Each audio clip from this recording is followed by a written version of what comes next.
Audio Jungle. Audio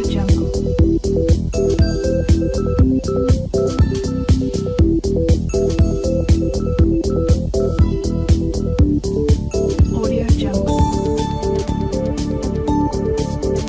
Audio Jungle.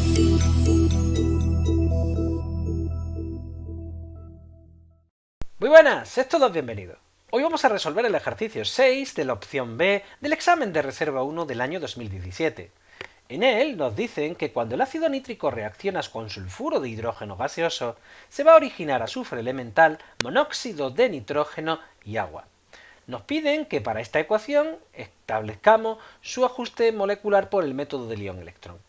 En primer lugar, lo que debemos de recordar siempre es colocar los números de oxidación sobre los elementos que intervienen en la reacción y centrarnos en aquellos que cambian al pasar de reactivos a productos. En nuestra reacción concreta, lo que nos debe de llamar la atención es que dentro de los reactivos el azufre del sulfuro de hidrógeno tiene número de oxidación -2 y pasa a número de oxidación 0 en los productos cuando se encuentra como azufre elemental. En este proceso decimos que el azufre se ha oxidado y que ha perdido 2 electrones, y por tanto se trata del agente reductor. Mientras que el ácido nítrico, que contiene nitrógeno con número de oxidación +5, va a pasar este nitrógeno a nitrógeno con número de oxidación +2 dentro del monóxido de nitrógeno. En este proceso, como podemos ver, se reduce ganando 3 electrones. Por tanto, se dice que el ácido nítrico es el agente oxidante. Así, cuando nosotros vamos a escribir las semireacciones iónicas para el proceso de oxidación y reducción, tendremos que tener en cuenta aquellas sustancias que se encuentran en estado iónico. Recordad, muy importante, solo se pueden expresar en forma iónica los ácidos y las bases muy fuertes y las sales. En este caso, fijaros, solo hay una sustancia que se puede escribir en forma iónica y es el ácido nítrico, que es un ácido fuerte. Por tanto, en el proceso de oxidación, lo que tendremos nosotros que escribir es el sulfuro de hidrógeno. Y el sulfuro de hidrógeno, cuando se transforma, pasa a azufre elemental. Pero fijaros que en este proceso, que estaba acompañado con 2 átomos de hidrógeno, nosotros tendremos que acompañarlo con esos 2 protones para poder compensar el proceso. Seguidamente, fijaros, en el proceso de oxidación aparece el anión nitrato, un anión que ya ha aparecido en muchísimos ejercicios anteriormente. En este proceso, el anión nitrato se transforma en monóxido de nitrógeno. Fijaros que en los dos casos, tanto los átomos que cambian, tanto de azufre como nitrógeno, se encuentran en la misma cantidad, por tanto no hay que ajustarlos. Sin embargo, en la reacción de reducción sí vemos que hay una descompensación en el número de oxígeno. Para poder compensar los oxígenos, nosotros nos tenemos que centrar si la reacción se está llevando a cabo en medio ácido o en medio básico.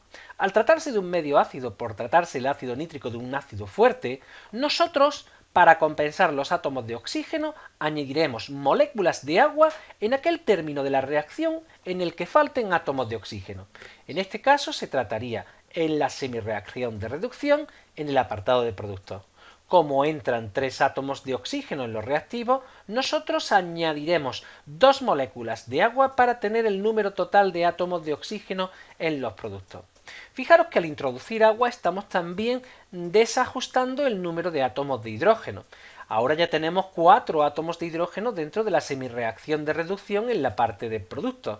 Por tanto, nosotros introduciremos 4 protones en la parte de reactivo. De esta forma tendríamos ajustadas las semireacciones iónicas desde el punto de vista de la conservación de la materia. Pero nos planteamos si este proceso estará también desde el punto de vista de la carga. Fijaros que en el proceso de oxidación se están perdiendo 2 electrones, mientras que en el proceso de reducción se ganan 3 electrones. Por tanto, desde el punto de vista de la carga no estará conseguido.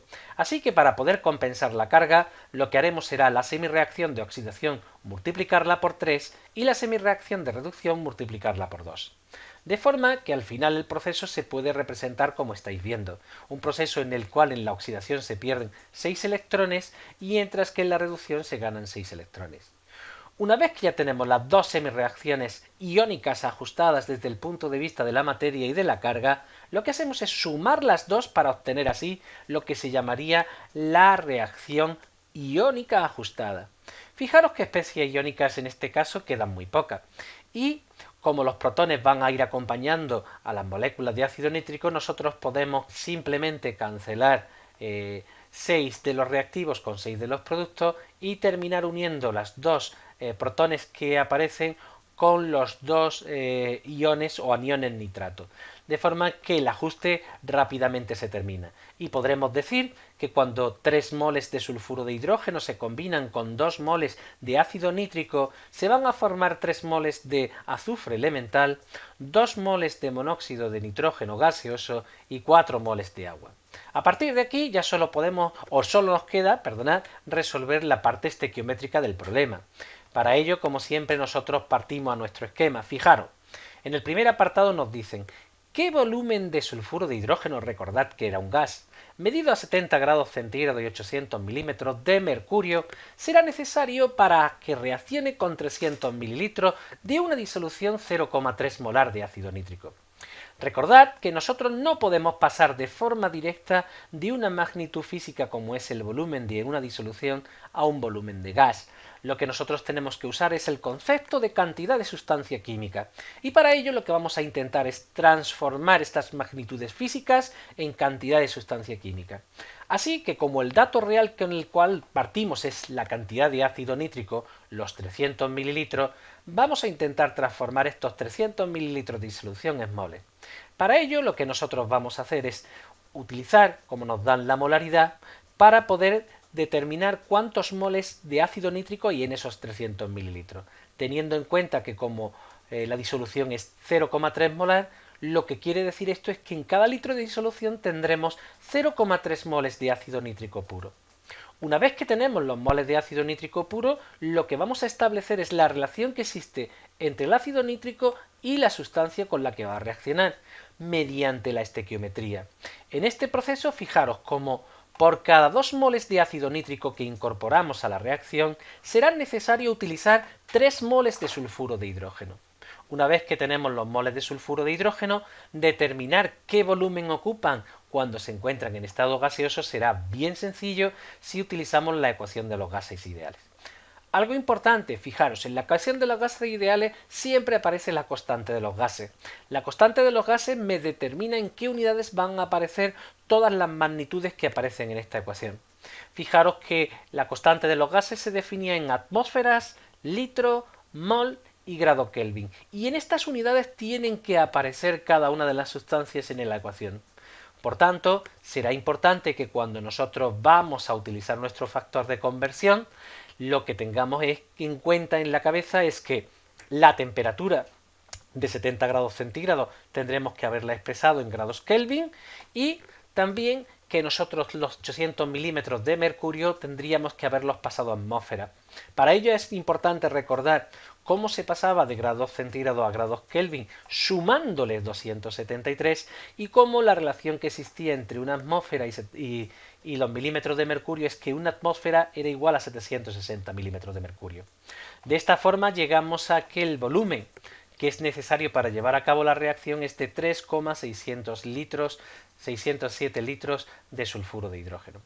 Vale, nos queda una pequeña cuestión más. Nos dicen, ¿cuál será el volumen de monóxido de nitrógeno producido en las mismas condiciones?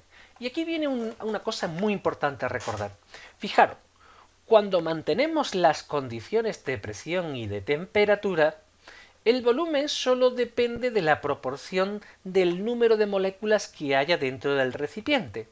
Por tanto, el llevar a cabo la experiencia será sencilla, puesto que podremos relacionar casi de forma directa los volúmenes de sulfuro de hidrógeno y monóxido de nitrógeno. Para ello, lo único que tendremos que tener en cuenta es simplemente la estequiometría. Fijaros que en el proceso, ¿vale? Por cada 3 moles de sulfuro de hidrógeno se producen 2 moles de monóxido de nitrógeno. Por tanto, en este proceso reducimos el volumen de los gases que se producen. Y es por esta razón por la cual a partir de 3,607 litros de sulfuro de hidrógeno solo se obtienen 2,405 litros de monóxido de nitrógeno. Si os dais cuenta es 2/3 esa cantidad, puesto que son 2/3 la proporción en moles en las cuales estamos trabajando dentro de la reacción. Y ahora sí tenemos terminado el ejercicio. Espero que os haya sido de utilidad. Nos vemos en el siguiente. ¡Mucho ánimo!